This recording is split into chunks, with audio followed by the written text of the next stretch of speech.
Speaking of pictures, let's take you back a couple of weeks ago to Trump National Jupiter. It's Donald Trump's golf course there in Jupiter, Florida.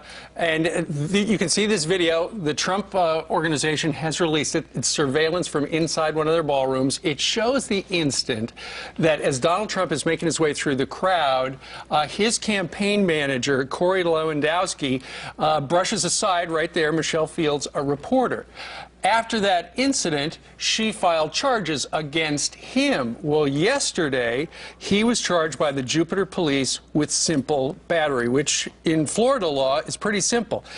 If somebody touches or strikes another person against their will, which apparently it was against her will, that thing right there, she could file charges against him. And she did. So and now they have filed charges against him. The cops have. All right, Donald Trump was talking about this last night with Sean Hannity. Listen to what he said. I'm concerned, I'm very glad that we were able to produce the tape, because I don't see anything. I see virtually nothing.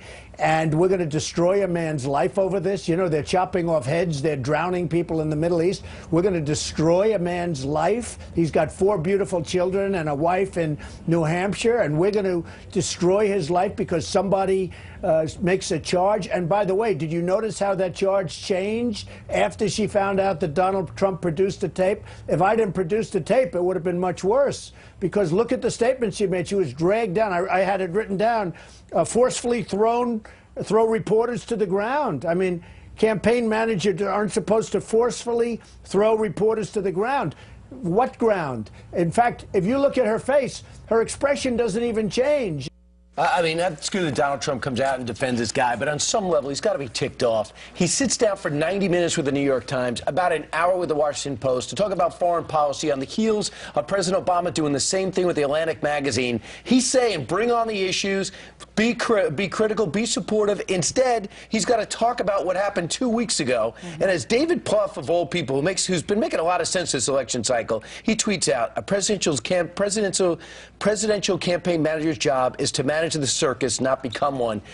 One thing he says publicly, defend him, but behind the scenes, he's got to be saying, Corey, I got Secret Service, I got my own special security, keep your hands off people, I don't need you there. A week later, he's doing something similar, justified or not. As a campaign manager, keep your hands off people. I need to become President of the United States. This does not help But then again, you have to praise him for the loyalty. I'm sure Donald Trump, it sounds like he's standing by him because he appreciates Corey's loyalty. I read some loyalty things to what? To make sure that reporters aren't getting too close to him. That's true, but you can't be grabbing reporters because you know it's going to end up becoming the story. I agree, but I'm just telling you that I think that's probably what Donald Trump is thinking. But he's coming up at 7:30 this morning, and I think you should ask him about that. And if this is distracting to him, a lot of people say it's going to help him.